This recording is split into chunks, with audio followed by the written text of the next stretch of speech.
What's going on, ladies and gentlemen? Today we're here with Cedric Cobb. Now, he is the owner of bestwardrobesolutions.com. Now, he was also featured on Shark Tank, and he has gotten a lot of praise from that particular episode, and you was funded, correct? Yes, sir. All right. So, speaking about Shark Tank, a lot of people go there. What was about your presentation that they said, you know what, I got to fund this brother? You know, I wish that I could completely give you the detailed answer to that, but from what I have discerned from it is one of the things they do talk to you about is it's imperative that you have great energy, enthusiasm, exude confidence, and make sure that you're the subject matter expert at what you do. As to whether or not your business fits into their portfolio, you don't necessarily know that until you get in the tank. So don't get me wrong, there's been plenty of businesses that have gone into Shark Tank that have been great businesses, but just did not fit into the portfolio of some of those sharks at that particular time. They've gone on and they've become wildly successful as a result of it because somebody else picked them up after they got off, or they used the cachet from the show to go out and win. But in particularly me getting a deal with Damon John, originally he couldn't quite figure out how he could add value to our company. And he felt like, hey, you know, you have a celebrity and business partner with Ray Lewis, and, you know, you've sold quite a few of these. Your marketing looks pretty good. Looks like you're going to do pretty good this year. And he was just really struggling to find a way to add value to it. But when he had the opportunity to understand that, you know, we really wanted our product to continue to be made in the United States of America, and for us to keep people employed here, that was his opportunity to swoop in and take the deal away from Kevin O'Leary.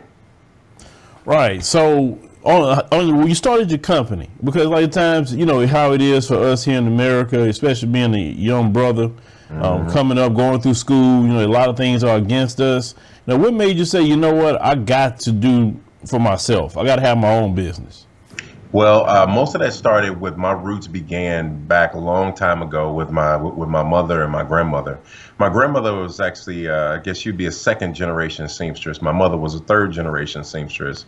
And I always saw that they can create something from nothing, whether it be a ball of yarn and turn it into a blanket, or whether it was a piece of material and turn it into a dress or a tie or a jacket or something like that. So creativity has always been sort of entwined inside my DNA, if you will. And so I watched my mother become like an interior decorator, and she went from being an interior decorator to she actually came upon a little lump sum of money and decided to get into Mary Kay. Got into Mary Kay, and I used to, you know, being a young man that wants to help his mom out all the time, you know, I'm carrying the boxes into the houses because they have makeup parties and things of that nature. And she and I really got a chance to sit back and watch the interaction between how people can engage. You take a product and a service and connect it to a need. And I just love that whole interaction of, hey, I'll buy that. And do you want to add this? And watch money exchange hands. It was just really cool for me. Then we got into doing flea markets and all kinds of other things. So I got a taste of what entrepreneurship was at a very young age, and always knew that all roads was going to circle back around to me owning my own company at some point in time. But as a professional, I ran a lot of other people's companies. So you could say I kind of learned on somebody else's dime for several years until I could do it myself. Yeah, and that's a very, you know, smart way to do that. It's learning skills, you know, while, you know, you in corporate America or whatever job that you're working. So what made you say you got to the point and say, you know what, I got a desire to do it? And what made you say completely, I'm walking away from this job and I'm going full throttle into my own company? Wow. Well, first of all, you don't have to quit your job in order to start another company. We have to be able to build capacity to be able to do both, burn the candle at both ends, and sometimes burn it in the middle if you have to. It's amazing the level of capacity that you really have when you really truly push yourself.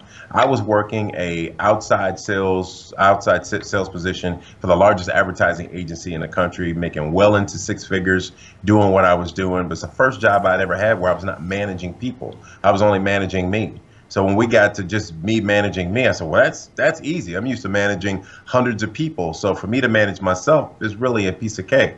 So me being a top performer at what I was doing in my job And then I also started my company at the same time. So people ask me, so what do you do full time? So I have two full-time jobs. I have a company I work full time, and I have also my job that I work full time. And people go, what do you make? No, I'm working 40 hours a week in both of them. And so what it boils down to, many people, they minimalize their company and they really glorify their job because they think that that's sexier. It's like it really isn't, because your job is what you have to do, but your business is what you want to do. So you can have two full-time jobs, two full-time businesses, because if you're focusing on both of them in an equal way, hey, those are two full-time positions, but you talk more about what your passion is and less about what your job is, what your profession is. So, I started off that way myself. For years, I was working in the petrochemical industry, and I started doing what I was doing, on the, media side. And I get exactly what you're saying, and burning, both ends. I get it more than most. But then the reason why I asked that question is because, just based off of kind of what I'm seeing, and just, probably most people see, hey, you went to Shark Tank, your website looks very good, you look like you're doing, very well for yourself. That's why it prompted me to ask that question, because a lot of people, who watching is probably working jobs want to walk away. But you say that your job at least allow you to be able to do both, correct? Yes, absolutely. Your job should be, first of all, it's a couple things. And I have to say this because it's so important. I speak to a lot of entrepreneurs, do a lot of mentoring. I actually run a entrepreneurship ministry in our church as well. And we've got tons of people that really come in there to learn and gather information. And I get the question all the time. So when's a good time for me to quit my job and actually run after my business full steam ahead? I said, well, first of all, before you even look to be an entrepreneur, how do you perform in your job? Like, what is your approach? Do you do something that you don't like to do, but you still do it in excellence? Is it hard for you to get out of the bed and just come to work every day and not necessarily focus on the things that you don't like, but come to focus on building capacity? Capacity is absolutely everything. You'll hear me say it on a million different interviews, is that the more you can handle, the more you can have. And many people just don't focus on building the strongest foundation and the strongest platform that they can to endure the test of time. You as an entrepreneur, you absolutely know it. It can be a very lonely place sometimes. And when it's lonely, if you don't have the ability to encourage yourself, if your why is not big enough, you are not going to make it. The first storm that comes is over for you. Your house is going to blow over. The first flood that comes, your house is going to be downstream. The first thing that happens, if it's not big enough, you don't have enough capacity, it's pretty much over before it begins. So I always ask the question is are you already a top performer? Do you already exude the habits of a successful entrepreneur already? And if you don't, are you plugged into a group or individual that can help make sure that you're on the road to getting that? And if you're not, it's just going to be a really, really tough place. And you don't want to do something haphazardly and then fail at it, and the failure is so detrimental that you can't even get back up and go after it again. It's really, really quite a challenge. So for me, it's all about, again, building capacity. When I was able to leave my job and start doing that, is that you have to let your business dictate that. When your business gets bigger than your job and your job is in the way, that may be a good opportunity for you to transition.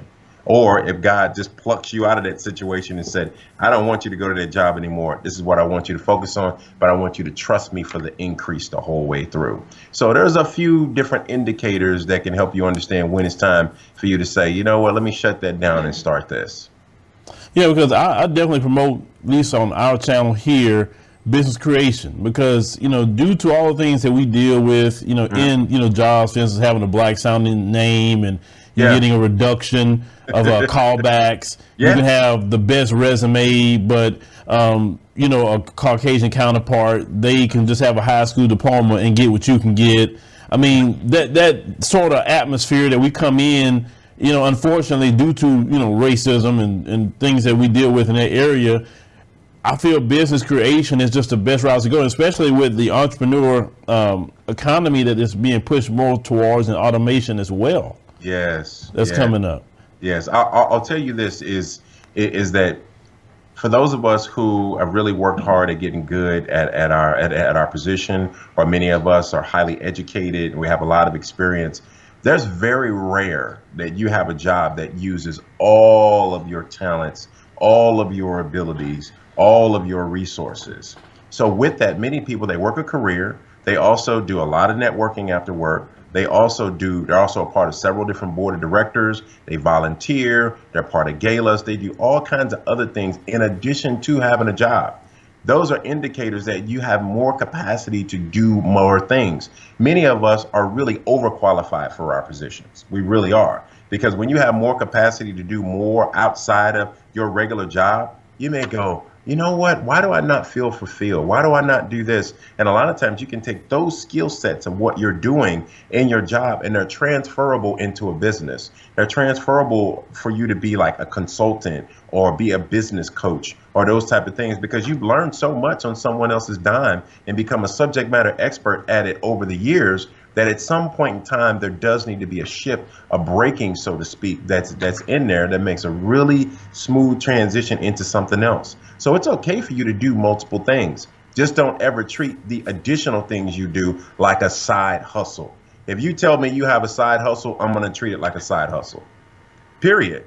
If you tell me, oh, well, I sell this on the side, this is my side hustle, I don't feel compelled to give you full price for that because I don't feel like you're putting full effort into it. So whatever we're doing on the side, it needs to be put on a platform of passion. Don't ever talk about it like it's less than. And that's one of the biggest challenges I feel that we have in general, not just us as African Americans, but just people who they're almost shamed to say that they're doing other things as well. I'm not shamed. Right. So if anything, you say the job is a side hustle. The business is There what you you do. go. Flip it. Say, this is what I do 9 to 5, but my passion is X. That's Right. how it needs to be said. Right. Yes. Well, let me ask you another question. Just a lot of times, as entrepreneurs, taking time off and spending time with family is a challenge. Now, how do you do that? Because some people are great at working. And then Yeah. to say for me, for example, I go full throttle 7 days a week. I don't I'm stop. just like you. I'm just Okay. like you. And at times, my wife could be like, well, you need to kind of scale back just a little bit. We got things to do. and like, yeah, you're right. So do you experience that? And if you do, how do you handle it? Okay, two ways, and I pray that this helps you, and I try to share this with every brother that's just like us. Okay, is one of the things and I thank God for it because it's probably one of the reasons I'm still married today. Is that it's you gotta try to put some non-negotiables on your schedule, and what I mean by that is that schedule a date night every single week. And if it needs to move or change or shift to a different day, but try to commit to one day. Try to commit to that one evening, if you will, 2 hours, 3 hours, 4 hours, where you say, babe, this is us. And try not to handle your cell phone if you can. If you know you need to handle it because you got a business call coming in, just let your lady know, and chances are she'll be really cool with that. But the fact that you're together and you're out and you're doing what you need to do, and a lot of this stuff we can really do on a budget. Some of it is just the time. It's not about the activity. Like, for instance, my wife and I will have like a standing date on a Tuesday, and they got like the movie theaters have like $5 Tuesdays or something like that. So we know we're going to go to a movie at like 60% off, basically. So then we spend more money on the meal, and then so we can eat pretty good because we're not spending a lot of money on both the movie and the meal. And then, we watch the movie, we come home, we talk about it, we hang out a little bit or whatnot, and we actually wrap up a really nice night. Or sometimes we stay in. I'm on my way home, like, hey, babe, I know it's 7:30, I'm on my way home, and what do you want to eat? And she's like, oh, stop here and we'll order something. I'll bring it home, and we just get in our freaking pajamas and binge watch something, or sit up and talk, or play a game sometimes, which is really fun. We play Uno and stuff like that. We be talking trash. It'd be a lot of fun. And then the other one as it relates to that. So I have 4 kids. I have 4 kids and 2 grandkids. I can relate. Yeah, yeah. And my kids are 25, 19, 18, and 15. And so with that, I've had my family be a part of what I do, because this is what I learned. If you don't let them be a part of what you do and see the sacrifices that you make, they'll never appreciate what you're able to give them because they don't know what it costs. And so my children know exactly what it costs for everything. They know if I send them a couple $100, they're like, I know what it took Dad to make a couple $100. I know what it took Dad to pay for my graduation. I know what it took. They know what it takes, and they acknowledge it, and they're very thankful for it. And guess what? I have them here working too. They're here working too. They're putting together boxes. They're cleaning pocket square holders. They're shipping out stuff. They're doing all that. And I really have predicated my parenthood on, we work hard, but we'll also play hard. But the first thing is work hard, and then we can kind of kick it after, which has led one of my daughters to doing extremely well for herself. She has her own YouTube channel, and she has for about 2 years now. She just hit a little bit more than 300,000 subscribers, and she's making 5 figures a month doing what she does. And it's because of that level of exposure and hard work. And doing what you do is hard work. It's hard work. It's like, look, you got to keep your fans happy. If you're not consistent doing what you're doing, you'll lose them. So she knows every week she's got to be posting on Wednesdays, every week. And her fans are fanatical. If she doesn't post something on a Wednesday, it's a problem. They'll find her on Instagram, they'll find her on Facebook, they'll find her on Twitter, and they're like, what's going on? Is the feed wrong? Are you okay? Are you hurt? I mean, they're really fanatical as it relates to her face being on their screen every single week. So that came from me integrating them into what I've done over the years, and now they're just a part of the business, and they're looking to take it over when the time is right. Right. And my thing is, what I try to focus on, at least my ultimate goal, is to get those 7 streams of income. That's it. But because, that's what they state that most of your millionaires and billionaires have. Yes. And I got a few. I have a few myself. Yeah, I got a few as well, but I haven't got to number 7 yet. I want to get there because, a lot of times, and the reason why, a lot of them, they stay ahead and we don't, is because the majority of Americans are paycheck to paycheck living, which Absolutely. Means that if something happens to your job, you can be underneath the bridge. Woo. In a heartbeat. Yes, sir. Yes, and that does not. And the reason why I say that's something that we all should look at and say, that's not right, because if I've been in situations where I've been fired before, I've been laid off before, or just, jobs closed, whatever, and now you're looking around, you're nervous, like, oh, what to do? Because all your eggs was in that one basket of that one job. And at least if you're going to have a job like that, have a job that that if there's some closed today, I have another job tomorrow, like a nursing or, something like that. That's right. Yeah. Mm-hmm. Yeah, I agree. And our parents and our parents' parents, but in particular our parents, they knew, because each generation was just trying to do a little bit better than the generation before it. Mm-hmm. So that was the coaching we got. The coaching was go to school, get a good job, make as much money as you can, and you're gonna be okay. You'll work the job 20 years, 30 years, whatever, you'll be fine. That is not reality for us. That's not reality for us at all. So you're right. We have to have multiple streams of income, and we're the generation that is literally raising our kids and taking care of our elderly parents while still trying to work a career and build a business at the same time. We're the only generation that's ever had to do this. The only one, Generation X. We're the only ones. Our kids probably won't have to deal with that, because we're working really hard to make sure we can take care of ourselves when we get older and we retire and whatnot, because we're not really looking for our kids to do it. But we'll probably be the only generation in history that's ever had to experience this. And so we have to be ridiculously dynamic in order to pull it off. But the good news is that we're built good enough to do it. And if we don't do it, there's no one else to do it. Right. And then, one thing I kind of want to ask you real quick before we wrap up is about connecting internationally, because especially us, a lot of times we have, especially in the African American community, just relegate ourselves to the shores of America and not realize how big this world is and what the opportunities are to becoming global. And now I saw on your website that you had, you do ship and everything internationally. Yep. How did that being global have helped your business? It's been huge, honestly, for a few different reasons. One is that, to your point, like for instance, I'll use this as an example. My city only makes up about 2% of my revenue. That's it. And it's for some like social reasons. Our city's a little odd in certain ways, but it's okay. I still love my city, even though sometimes my city doesn't necessarily love me, if you will, right? Right. Uh, so when I take a look at those type of things, my camera stopped working. I don't know. Okay, it's back on, I think. All right, but so with that's one thing. So it's important to go be successful somewhere else. So when you kind of show and prove in those particular ways, then when you circle back around to home base, they're like, wow, he went out there and made it without me. He didn't even need me. That's crazy.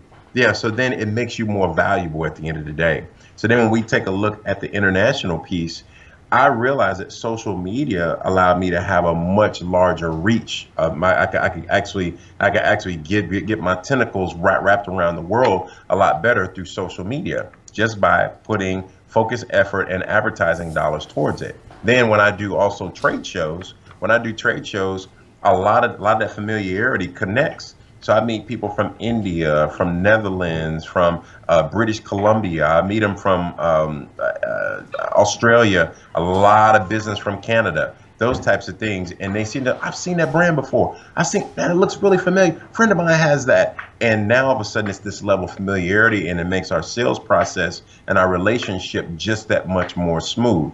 So it's all just about not being afraid to jump out there and say, what's the worst that could happen if I advertise in India? What's the worst that could happen if I advertise in Australia? And so now, since we have roots in that area, we now have other parts of the countries calling us that want to be distributors. I have Australia, I have Canada, I have also South Africa, I've got Ghana. All those guys are like, hey, we want to sell the product, we want to distribute it across our entire country. How do we do that? So it's really cool. Yes, international and definitely globalizing is the way to go, and that's something I keep promoting. And you're Yeah, just a testament of that, and yeah. that is an awesome thing. So, Cedric, how can people get to your website? And Oh, it'd be my pleasure to tell yeah, you. let them know. Yeah. Yeah. So it's a couple ways. Number one, they can go to bestwardrobesolutions.com. That's bestwardrobesolutions.com. Or you can download our free mobile app, which you'll really love. Guys, it's a one-stop shop for all things men's fashion, men's education, videos on how to fold pocket squares, tie neckties, tie bow ties, even how to shake hands properly. And that's also called Best Wardrobe Solutions, and it's available on both Apple devices and Android devices as well. So we'd love to be able to engage with you guys that way. And inside the app, you can also make your purchases inside the app as well. So we keep everything very seamless, because I know how us guys work. What's the fastest way to get to it, and let's make it happen so guys can keep moving forward, because we're just like get to it type people. So I'm really cool with that, and I know how us guys work. Yeah, I'm gonna download your app, today, and look at everything that's on there, and 'cause we need brothers to kind of get back on their game with Oh, stepping yeah, up in the yeah. area of our dress and being more presentable. Because it's the thing, it's not about, oh well, we trying to present ourselves a certain way to please people. No, the thing is, in order to be taken seriously, Yes. you have to be engaged a certain way, and even if you psychologically, that psychologically certain things you wear affects people's approach to you. Uh, 100%. Women, professionals, kids, the whole nine yards. We have to understand, especially as men, that there's always someone watching us. There's young kids watching us, there's women watching us, there's older males, there's professionals, there's all those people watching us. What are we projecting without ever even opening our mouth? Are we already projecting attention to detail, success in our own right, our own style? Because style is what you own. Fashion is what the industry says. Style is what you own. When you say, well, this is my style, well, that means that's something that you own, and it looks congruent across your entire wardrobe when you step out. When we look at it this way, what is the universal outfit for professionalism and respect for men? Is a suit. Doesn't matter where you go in the world. If you have a suit on, you're automatically deemed as being taken seriously. Period. So why not be taken seriously right out of the gate before you ever open your mouth? I always say, when you pay attention to detail by the way that you look, it automatically gives you the benefit of the doubt. Now, who doesn't want to walk into a situation automatically getting the benefit of the doubt?